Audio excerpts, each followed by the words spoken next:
on the line right now, I got my good friend Daniel House is here, calling all the way from Tasmania. Tell us where exactly is Tasmania, Daniel? Yeah, hey Chris. So Tasmania is the little island on the bottom of the Australian map that everyone seems to forget about, but we're definitely here. Yeah, you're definitely there. So is it like a separate island from Australia? Yeah, so we're not connected to the mainland of Australia. It's about an hour plane flight to get from where we are over to the mainland. Okay, gotcha. Right. So we first met when you came from Tasmania to go to a Fozzy show in I believe it was Melbourne, Australia. And we had heard that we were having a fan of ours who had very bad, basically terminal cancer that was at the show. And I can't even remember how it happened, but somehow our webmaster Facebook guy emailed me that you were there and you wanted to say hi, and we were trying to get a hold of you, but we couldn't get a hold of you. And then we kind of found you when you were already halfway back to where you were coming from. What exactly happened that night when we first met? Yeah, so I'd come along to the concert with a good mate of mine, Aaron, and when we was just heading back into the city afterwards, and I got a phone call from another mate of mine, Gareth, and he's like, mate, Chris is trying to track you down. I'm like, don't be crazy.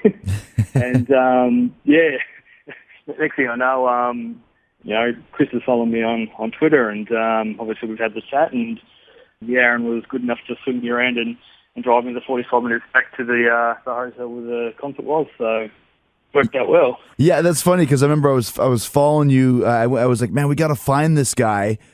So I started following you on Twitter and trying to DM you, and then we had our friends, our Facebook guy try to check you on Facebook. So there was a lot of different ways to try and grab you. But the reason why is that we had heard that you had some really bad cancer, and you at that point in time you were only told that you had only a few months left to live, right?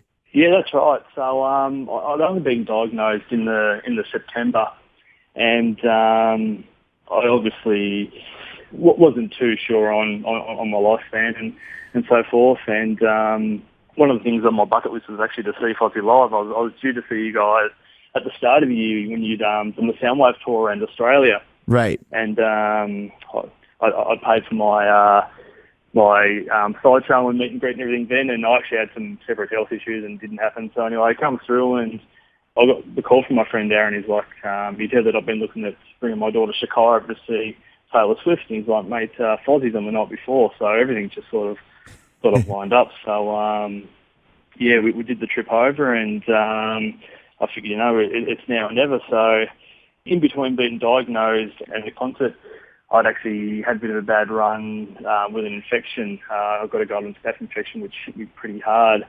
At that point in time, things weren't looking too good for me. And it's funny because we met that day, and I've met a lot of different people, some that have cancer, some that have other terminal diseases, but you had a really great attitude. You're a real happy guy. You were super excited to be, meeting Fozzy, which is great because I remember we signed posters for you and took pictures with you. I remember Paulie, our bass player, even gave you some spare change. He had some spare change in his pocket, and he's like, hey, why don't you take this change? Whatever we could do to try and kind of accommodate you and make you feel better, because we were under the assumption that you were kind of on the last few weeks, months of your life, but yet here we are 6 months later, and you're still you're still around, you're still alive and kicking, so to speak. And in that time frame, I've been following you on Facebook and on Instagram, and you've been very candid about posting, all the ups and downs of this, horrible cancer that you have. And I feel like I know you so well now, and that's why I thought I wanted to have you on the show, because I've never met anybody that has kind of the attitude that you have, as far as you're nearing the last few months or years or whatever it is, God willing, of your life. And you're kind of, like Iron Maiden says, you're going out, you die with your boots on, so to speak, and you're really facing it very bravely. And it's very much an inspiration to not just me, but to everybody that knows you now, including the guys in Fozzy and all the guys that run our social media pages and all that sort of stuff. I mean, your attitude is unbelievable in the face of all of these dark times. Yeah, look, I really appreciate that. Yeah. I guess for me it was, you can do one of two things. You can sort of put your head in the sand and just let the world sort of crumble down around you, or you can, the way I look at it is, not everybody knows how much time I have, and I've got a bit of a rough estimate of what I do have. So for me, it's as much, fitting as much in the time I have possible. My daughter Shakai is a big part of my life, and there's a lot of things I want to be able to do with her now. Obviously I'm going to miss a lot in the future. I'm not going to see her 16th, 18th birthdays. I'm not going to be here for her wedding day and those sorts of things. So I want to make the most of the time I've got now, and just be positive and and show people, just because that you're on the way out, but it doesn't mean that you just have to let these diseases take you. You can still enjoy life and really get there and make the most of it. Yeah, well, I mean, you mentioned as far as having a rough estimate of how much time you have. How much time do you have? The disease that I have in my liver, the general largest lifespan somebody will get from diagnosis is 2 years. On average, about 12 months. So when mine was diagnosed, I was already in stage 4 and deep into it. So for me, anywhere from 3 to 6 months was going to be absolute maximum. But somehow I've managed to continue to fight through it. And most of the time has been without chemotherapy. So I've actually stopped treatment of the chemo about 8 weeks ago now. So somehow my body's just holding up, and hopefully it can do it for another few months. When were you diagnosed? I was diagnosed last September. September. So October, November, December, January, February, March, April, May, June now. So 9 months. So you've already exceeded expectations, because you said 4 to 6, and now it's been 9. Because I know there's been a couple times when you and I have been texting, and you said, listen, I might not ever hear from you again. This might be the end of the line. So I'll see you, I'll see you around. Thanks for everything. And then a couple days later, I'll hear from you again. It's like, you're still alive? Like, what's going on here? You just keep kicking out of it, which is, very, very admirable, especially. So you said you're not taking chemo treatments any longer, nor have you been for the last 8 weeks. What was your mindset behind stopping doing those? Yeah, I sort of got to the point where my body had started rejecting the treatment. So the last one I'd had really knocked me about. I was less than 15 minutes into a 6-hour session, and my throat started closing over. I couldn't breathe, and I was just constantly sick from it all the time. So I sort of had to be on things where, I could continue on with chemo over time and, maybe get an extra month or 2 out of my life, but I was going to be sick all the time. Or I could stop the chemo and, really enjoy the time that I had and not be sick. So it was really one of those, quantity of life, the quality of life over quantity. I just want to enjoy the time that I've got. So it was a pretty hard decision to make, but I'm pretty certain I've made the right call. Well, once again, I mean, yeah, that's like you said, that is a pretty, I'm sure every doctor was saying, if you don't do the chemo, you have no chance of getting rid of anything. But at this point, that you're not going to get rid of it. So like you said, the quality is better than the quantity. Yeah, definitely. So, I mean, it's totally incurable. So I just couldn't see the point in being sick all the time. And, just thought, let's go out and kick some goals and enjoy this. Yeah. Well, what exactly is chemotherapy? Like, what, everybody knows that word, but nobody knows, unless you've probably done it, what exactly it entails. So what do you do when you're getting chemo? Yeah, so there's lots of sorts of chemotherapy around. I can't list the names of the ones I was on because, long and medical. But I'd sit through 3 different sorts of chemo over a 6 to 8 hour period. They run the bags through an IV drip. I had what was called an infuser port put into my chest. So they just put a needle into me, and I'll just sit in the chair for a few hours and have this chemo go through. and that was normally done on a Wednesday. When I left the hospital, I'd have a bottle connected for another day and a half, which would slow release some more chemicals into me. Mm-hmm. And I'd have that over a 3-day span every fortnight. Well, I had the options of taking tablets, but the IV was a lot more intense and seemed like a better option for me at the time. So it's basically they're just putting fluids into you. I was always under the assumption there's some kind of radiation involved or something like that. Radiation is a different sort of therapy that some people had. So had my cancer been caught earlier, I may have had radiation to help shrink the tumours, but unfortunately in my case it wasn't going to make any difference, so they weren't going to put me through that sort of pain and struggle with that. So it's really just the chemicals they put in through the IV drip that I was doing. So you mentioned a few times that when your cancer was discovered, it was already at stage 4.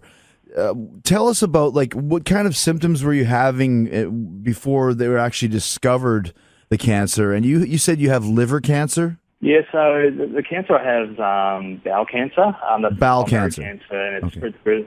Yeah, which is spread through to my liver, which is a secondary disease there. Mm-hmm. I sort of hadn't actually been having any symptoms, which is really the scary thing. I just started a new job actually, and I've been having a few pains in my kidney area, and it just got really bad one night. So I took myself into the hospital, and they thought it might have just been some kidney stones, something minor, and did a few scans, and that was when the cancer was picked up by an ultrasound. And they took me for a biopsy and found it all from there. But in terms of actual symptoms for cancer, I didn't actually have any at any stage. Wow. So you just kind of went in there, and by the time they found it, it was already at stage 4, but with no symptoms whatsoever leading up to it. Yeah. So that was probably the scariest thing for them at the time was, I've had no symptoms. I've been relatively, healthy for a long time, and here I am, and it's pretty well advanced by the time they found it. How old are you? I'm 31 now. I was 30 when I was diagnosed. Okay, so you're 31 years old and with no symptoms. So once you found out that you had that cancer, I mean, obviously, I'm sure, your stomach dropped and you're kind of sitting there waiting for the doctor to tell you how to get cured. Did the doctor tell you there is no cure for this? Yeah, look, when I was first told, the doctors come around and, they were quite good. So sorry to tell you, you do have cancer. It wasn't until the next day when I sat down with a specialist that they actually explained the severity of it to me. And by that time I'd had, obviously the majority of my family with me. And I guess none of us really expected it to be as bad as what it was. But, I guess once you find out these things, it certainly changes your perspective on life. Because, like I said, I'm sure, being just, you're a young man and got a whole, got your daughter and got a new job. And if it was like me, the same thing that I'd be thinking was, okay, well, all right, I've got cancer. Not a big deal. I'm just going to figure out, what I have to do to beat it and get over this, because you hear people that beat cancer all the time. When did you finally realize that there was no beating this and that this was going to be, what ends up taking you out of this planet? I guess being told there was no cure for the disease to start with, you're sort of thinking back in your mind, you see, like you say, you see stories where people get through and beat this. It probably wasn't until, probably 4 to 6 weeks later when I started having treatments and I started having issues with the other infections and those sorts of things. And my oncologist sat down and, really explained things to me that, I need to be extremely careful with, what I do and, who I'm around if people are ill, because, my immune system was so low, and just really reiterated the fact that, there was no cure for the disease and things were as bad as they were. So, certainly taken on board to start with. But again, it probably took me a good couple of months before it really sank into myself that this is it, one day I'm just not going to wake up. Right. How did you feel? I mean, I don't know if you are a religious man or whatever your beliefs are. Do you feel anger? Do you feel anger towards God? I mean, how do you feel, at such a young age being told this? It's not supposed to be this way. Yeah, look, I'm not, I wouldn't say I'm an overly religious person of my beliefs with God and those sorts of things. But I do believe there is a plan for all of us. And, in my mind, and, I've said it plenty of times to my family and friends, if the plan was for me to get it at my age as opposed to, a young child or a newborn coming into the world that hasn't had a chance to experience any life, so Right. be it. Obviously, it's, it's happened for a reason. And if it being me helps somebody else, then I'm happy to wear that burden. Well, I mean, once again, man, I mean, like I said, that's a pretty brave statement to make. And so I guess you're thinking that I had 30 years, whereas other people only get 1 or 2 or 10 or 15, but you got 30. So, Yep. I mean, I guess it could always be worse in that respect. But you mentioned if you could help somebody, was there anything you could have done to detect the cancer earlier? Like, is there some kind of yearly scan that you can have or something along those lines? I mean, when you're saying you want to help people, what is it that you want them to know? I guess it's never too early to get yourself checked out for these sorts of things. So I know in Australia, especially when it comes to bowel cancer, they recommend once you turn 50, every 12 months, get a test. But, I certainly don't think it's too early for any of us, just to get the vitals checked, whether it's prostate, bowel, breast cancer for women. I guess we all live busy lives, and a trip to the doctor for a 10 or 15-minute test can seem like a bit of a hard thing sometimes. But at the end of the day, we never really know what's going on inside of us, and it could be a lifesaver. Well, I guess in retrospect, like you said, the fact that you had 0 symptoms and were discovered with stage 4 cancer, I mean, anybody that's listening to this right now, that's a warning sign for all of us, because there was no indication that you were sick, and yet here it was that it happened. So you're saying it is worth it to go get checked out, even if you're feeling great, just to make sure. Yeah, and get those regular checkups. I know Australian culture, especially for men, we tend to be pretty stubborn and right. not like to, go get our regular health checkups. But, certainly recommend it for anybody. Now let's talk about, you mentioned you have a daughter, her name is Shakia, which is a really cool name, by the way. I always thought that was a cool name. I don't know where you got that from, but how old is she? Yeah, so Shakia is 10. She turns 11 in November. Okay, so Shakia, is it Shakia? Shakia, yeah. Okay. So when did you decide, I mean, obviously you've explained to her what's going to happen. I'm sure that was probably one of the most difficult things that you've ever had to do ever. Yeah, look, that was a really, really hard one for me. My ex-wife and I, Sarah, are still pretty close friends, and, we've been able to sort of go through this journey together with Shakia, and, originally we sort of explained to her, that I was sick and I'd be having some treatment, and, I probably wouldn't be feeling well all the time. And as we sort of got close to Christmas time and we realised things, weren't getting any better, we decided that we'd sit down and have the chat with her. So, we sat down and, and pretty much explained to her that at that point, when I needed to stop having chemotherapy, I would slowly be, on the way out. Mm-hmm. And,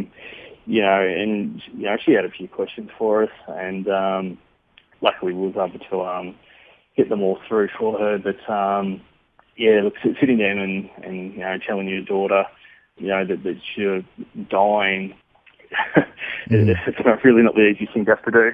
Yeah, telling her that she's going to grow up without her dad at some point. I mean, but here's the other question I've always had. Like, let's say, and all of us are going to die at some point in time. I mean, that's just the way it goes.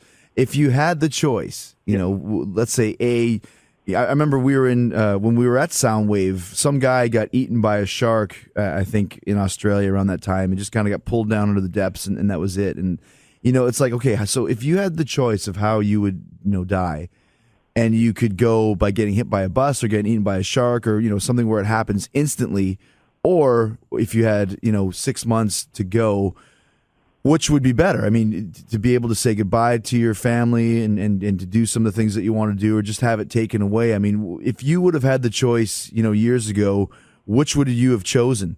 Years ago, you probably, go for the old hit by a bus analogy, and not really know. But being in the situation that I'm in now, I'm pretty thankful that, I can get a lot of affairs put in order, and I can do the things that I've always wanted to do. And, there's no, we'll put this off to tomorrow. It just makes you really appreciate every day and get out there and, and do as much as you can. So,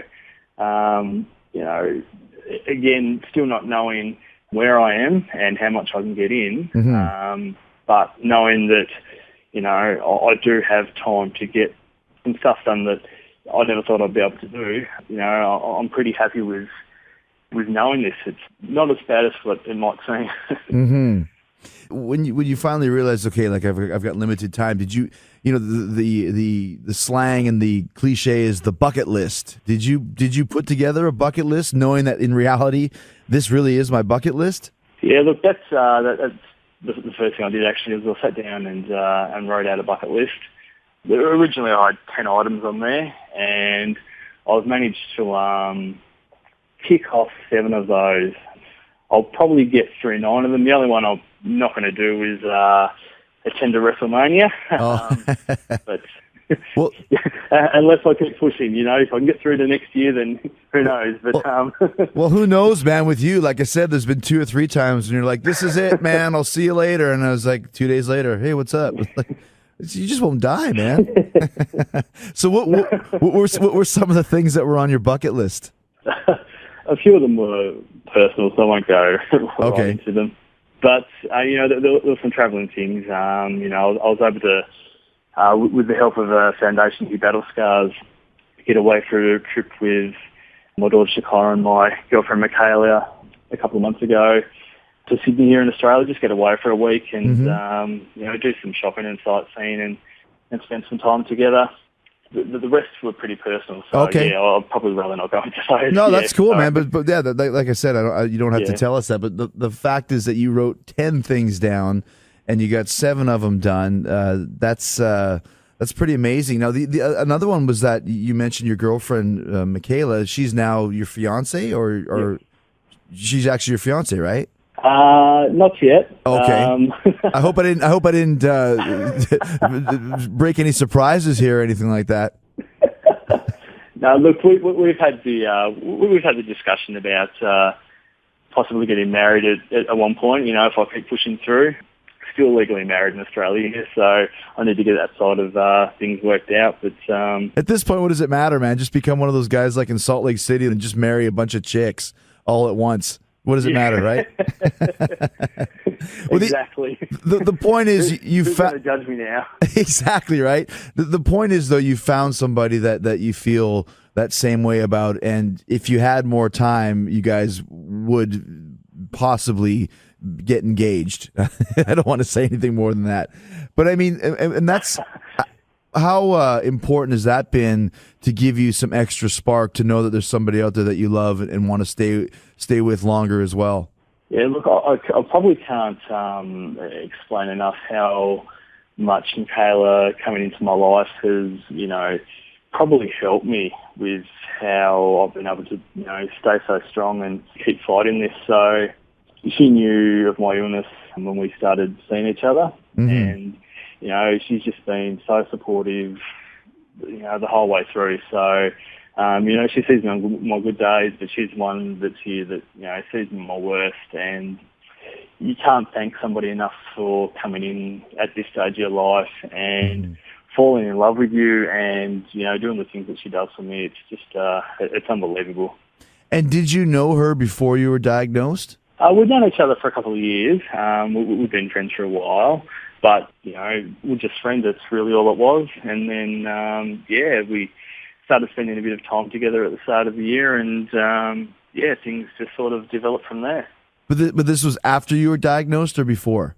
This was after I was diagnosed, yeah. Okay. Wow. So she's really been there for you even more so after you were diagnosed. That must be hard for her as well to know that she's fallen in love with somebody for, who has a very short period of time left. Yeah, look, it is. So the way she, I guess, handles and conducts herself, around me, it's just amazing. I personally don't think I could hold myself as strong as she does. A lot of the time, if the situation was reversed. Like I said, there's been days where I've spent the day with my head over the toilet bowl because I've been that sick. But she's just there beside me, making sure I'm keeping hydrated, take my medication, and every now and then she'll shed a tear at night time. Mm-hmm. Obviously it gets to her, but she just carries herself so well and looks after me so unbelievably well. Yeah, well, it means, like you said, it gives you something to wake up for every day as well between her and your daughter. But something that you mentioned about your bucket list about wanting to go to WrestleMania, are you a long-time WWE fan? Yeah, look, I am. I started watching WWE around WrestleMania 6, and the Ultimate Warrior, he just drew me in. He's a lot of kids in my generation. Yeah. And, sort of grew up and, sort of got out of the mid-90s and got drawn back in around the Attitude area. Right. Era. And, that was when I discovered a couple of wrestlers, Chris Jericho and Edge, and, sort of idolized you guys ever since, and, look, here we are. Well, and that's the cool thing about this whole thing is that we were kind of brought together, cancer, no cancer. It's just cool to know that there's people out there who appreciate your work, and then you can actually become friends with them. It's been pretty cool from that respect. Did you ever get to see any live matches at all? I went to a live show in Melbourne a few years ago, and all things considered, probably wasn't a bad one. HBK was wrestling, Ric Flair, Triple H, Big Show. It was a pretty good card. So John Cena. Cool. Yeah. No, I really can't complain about the show that I missed. There was we did a show in Melbourne once at a big stadium back in, I think it was 04, 05, or maybe even 03, something like that. It was called Global Warning, and it was pretty funny. It was actually I wrestled with Edge, and I was the bad guy, and it was a stadium show, but there was no TV, there was no pay-per-view. It was just a giant house show, basically live event, stadium show. And I went into the ring, and people started chanting "wanker," which, in Australia and the UK is a pretty bad insult, like a toss-off or a jack-off or whatever it is, wanker. But I went and grabbed the mic, and I said, listen, I don't know what wanker means, but if you're calling me a wanker, then that must be a good thing. So yes, I am a wanker. I am a huge wanker. I am the biggest wanker anybody in Australia has ever seen. And of course, people are like, boo, boo, boo. And I still get people to this day that come up to me and go, you know what? Wanker's not a good term. I'm like, I know. It's called show business, baby. I actually have that show on DVD. It was released in Australia here. Oh, was it? Yeah, and I've watched that so many times over the years. It's one of my favourite, ring promos I've seen you do. It was brilliant. I didn't know it was released on DVD. That's why I did it, because when you have house shows and live events, you kind of just you just talk more crap and just kind of have fun. But that's great that it's on DVD, so you get to see that. See, it's brilliant. See, House, I am a huge wanker, the biggest that you've ever seen. Yeah. So what are some of your favorite matches of all time that you've seen? Look, my favourite of all time, Shawn Michaels' Undertaker. Yeah, I agree. WrestleMania a couple of years ago. Number 2 would be yourself and Shawn Michaels from WrestleMania 19. Oh, yeah, that's another great match for sure. Yeah, he was he was a great opponent. He was also one of my favorites. I had that angle with him in 2008 that went about 7 months, and that was one of my favorite storylines, angles I've ever done. As a matter of fact, I wrote about it quite in depth in my new book, which you have read. I sent you because you were like, it's too bad I'm never going to be able to read your book, and I was like, well, I'll send you one of the galleys, which are kind of like the pre-copies that come out. And I was like, man, I hope you can still read it, but that was like 3 months ago now, so you got to read the book already. So I didn't know if are you working me on this? Are you just trying to get the book and the Fozzy record before anybody else? Is that what's going on here? Look, actually, no, I think I read that book in a day and a half, so... Yeah, no kidding. Never be too sure. Did you like it? It was a brilliant book. I'm really excited for people when it comes out because I know everybody out there is going to love it. Well, that's great, man. Well, let me ask you this. I mean, you mentioned that you were a Jericho fan, and maybe I'm overstepping my boundaries, but it sounds like you're a Jerichoholic. Did you ever have any questions for me that you ever wanted to know anything or ask questions at all? Oh, geez, you've sort of put me on the spot there. Probably your return at the Royal Rumble last year. Oh. When nobody knew that you was coming back. Yeah, the thing that was cool about that was nobody really did know. And I was convinced that at some point somebody would spill the beans, because in just the world that we live in, with lots of social media, and everyone's got a Facebook page, and everyone's got a Twitter, and everyone likes to be the one who spoils the surprise and spills the beans, but nobody ever did that, and it really blew my mind. So what happened was I was in Anaheim at the NAMM show. It's a music convention. I flew to Phoenix. I missed my first plane because there was a delay. So by the time I got to Phoenix, the show had already started. So there was nobody at the airport. And then I took a car to the arena, went underneath the arena to the parking garage, got out, met by one of the representatives, and he brought me into the bus, like a production bus where the roadies ride on from town to town. And I just sat in the back of the bus for like 2 or 3 hours as the show was going on, just basically waiting for my instructions. And then Dean Malenko, who was the agent for the match, came and got me. And then I had to walk through the arena to a special room where all 30 of the Royal Rumble participants were in there meeting to talk about what we were going to do. And I thought for sure, okay, now somebody's going to blab, because none of the boys knew I was going to be in the Royal Rumble. And I thought now that they've actually all been told this, and here I am in the flesh going over this, somebody's going to say something. And nobody did. And I went back into the bus, and I remember Googling Chris Jericho Royal Rumble 2013 all the way up until about 5 minutes before my appearance, because I was convinced that somebody would say, Jericho's in the building, but nobody did. They were talking about how Carlito or John Morrison or Shelton Benjamin were supposed to make surprise appearances, none of them who did, and nobody mentioned my name. So I went through the arena, went up to the gorilla position, the back area. I saw Vince, talked to him for 2 or 3 seconds, and there was so many people surprised. But when I finally went out for my appearance, the reaction that I got was by far the biggest I've ever gotten in my entire career. And that's because people were genuinely surprised, which never happens nowadays. Yeah, I guess I'm a little bit the same. You read these dirt sheets or online things with a grain of salt a lot of the time, but see what's happening. And I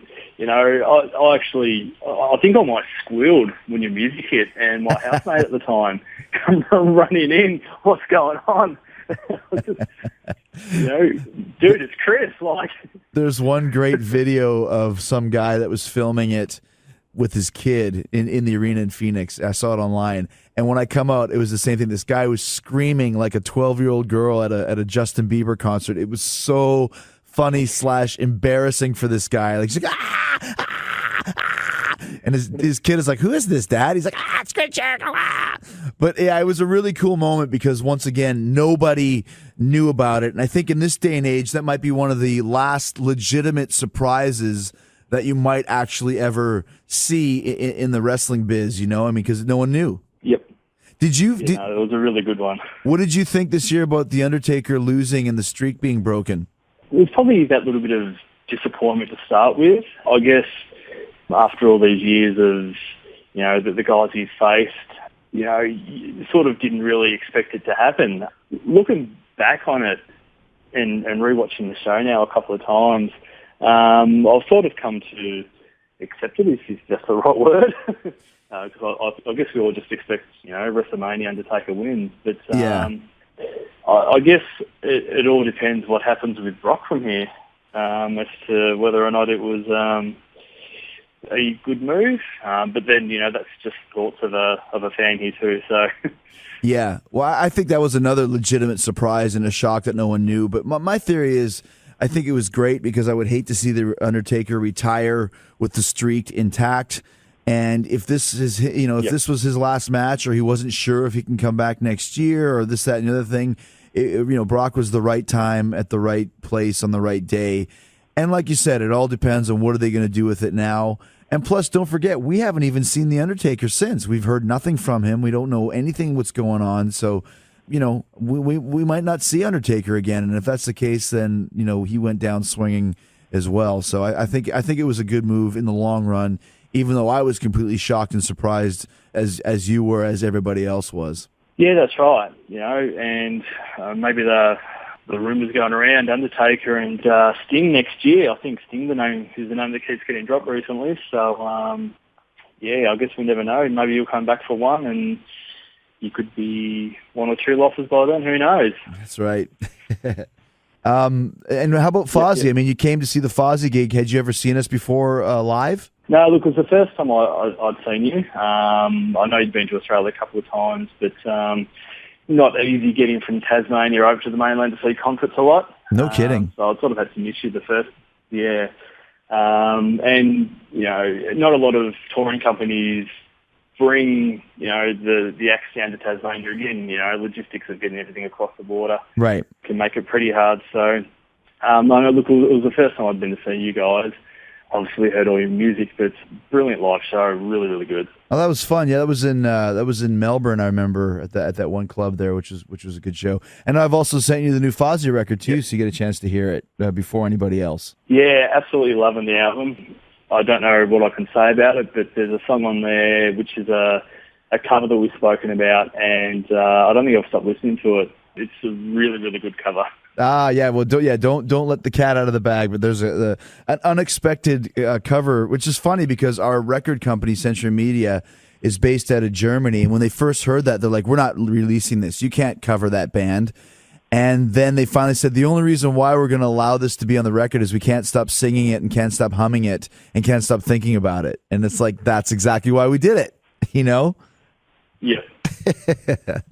So, I mean, like we've been talking candidly and like I said, I've been following you on your Instagram and on your Facebook and all the stuff you've been talking about. And you basically don't know when it's all gonna end. Do you feel pretty good right now? I've had a bit of a good week. The last few days I've been knocked around again a little bit, but they sort of come and go. Well, I guess when the bad days do come, they are getting worse, which is a little bit scary. Yeah. But, as long as I come out of it all right after 3 or 4 days, then, I guess that's all I can ask for.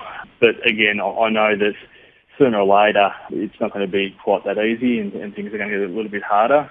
But yeah, look, just each day it comes right now for me. And so this is a pretty tough question. I mean, I think about this all the time, and I'm sure that you've thought about it now more than ever. When the time comes for you to go, what do you think's gonna what do you think happens when you die? Look, I'm not really sure. I've always had a really large fear of death, which surprisingly has gone away a little bit since I've been diagnosed with this illness, which is probably a little bit strange. But I tend not to think about it too much. I guess we all have, thoughts of heaven and those sorts of things, and I certainly believe in that. But again, I guess it's the fear of the great unknown. Right. None of us really know until we reach that point. So, when you look back at your life, and like I said, you mentioned that you had more time than some, not as many as others. Do you feel now that you've had this 9 months of knowing what's going on, that when the time comes for you to leave, do you feel that all the affairs are in order and you feel pretty good about the way things, that you've had a chance to, explain things to your daughter and explain things to your girlfriend, and you've kind of made peace with everything at this point? Yeah, I think I've been able to get things pretty well wrapped up, with everything. I think I've been lucky that I've got such a large support group to help me deal with things and keep everything in order. I've got some great friends from around the world that, I've sort of grown up with at a chat forum, and just getting different perspectives from different people from around the world and, bits of advice. And it's, I guess it's just really helped me put everything into perspective and help me deal with things and make sure that when I'm gone, everything's going to be in place and in order and the way I want it to be. So even to the point where I've almost finished organising my funeral at this point. Yeah. Did you do that? Did you organise your own funeral? Yeah. My sister, she's a minister with the Salvation Army here in Australia, and a couple of her close friends are ministers in Tasmania here. So I've been able to have a chat with them, and it's not going to be a typical funeral. It's going to be fun, because I want it to be a bit of a celebration. So, even when I'm gone, I sort of want, people to, remember the good times, but, certainly do it on my terms. Yeah. Well, like I said, man, and the one reason why I even wanted to do this in the first place is you've been very, like I said, you're probably one of the bravest guys that I've ever met, even though we only met once, but just following you and like, like I said, you Die With Your Boots On is an Iron Maiden song, and that's what you're doing. Like, you're going out, facing it full on, and it's pretty admirable, man. Like you are a very inspiring guy, whether you even realize it or not. So I that's why I wanted to do this today and to have you know and let you know that you have influenced a lot of people that maybe you didn't even realize it, and me being one of them. Yeah, look, I really appreciate it, Chris. Like you said, it's certainly, I guess I don't realise a lot of the time, but it's nice to hear. Yeah, well, like I said, it's funny because Scott Dixon is our Facebook page guy, and he updates me on your condition and on your ups and downs. But I'm like, dude, I'm following too. I know everything that's going on. And even the other day when we were on the Fozzy tour bus, when you were telling me, you posted an Instagram about like this is someone in the last days of their life when their body is turning against them, and there's a picture of you kind of looking sad, with those big chipmunk cheeks of yours, looking kind of sad, but still sexy. And I was showing it to Frank, our drummer, and to Rich and Billy and the guys, and we're all just like, man, everyone's pulling for you, but even more so, everyone's really, I don't even know like if it's impressed or very inspired by just the way that you've been handling this and just been facing it full on and saying, listen, this is it, man. This is what's going on. This is what's happening. And some days are good and some days are bad. But the bottom line is, I'm ready for the next step and ready for the next challenge. And, I think the saying is fuck cancer. And that's kind of the attitude that you've got going on here more than ever. And like I said, man, just wanted you to know that you've really touched a lot of people's lives. Thank you so much for that. Well, is there any last thing you want to say at all? I mean, this podcast will last forever, man, to your daughter, to your girlfriend, or to anybody listening, or anything at all that you want to say? Yeah, look, I guess, thank you again for, your support. It's, just been brilliant over the last few months. Shakaya, Daddy loves you, and that's never going to change. So, that I'm not going to be here forever, but that I love you forever. And Michaela, I just can't put into words, how much I've fallen in love with this girl, and I just can't thank her enough for everything she's done for me. I love her. What can I say? I'm like a school kid. Well, dude, like I said, man, we'll be following you, and much respect forever, and whatever you need from me or anybody in our camp, you got it, and that includes now, and then when you finally do end up checking out, if there's anything you need from us for your daughter or from for your girlfriend or for anybody that's ever in your family, just let us know, because you're part of the Fozzy family, you're part of the Jericho family at this point, and like I said, man, much respect from me to you. Thanks so much, Chris.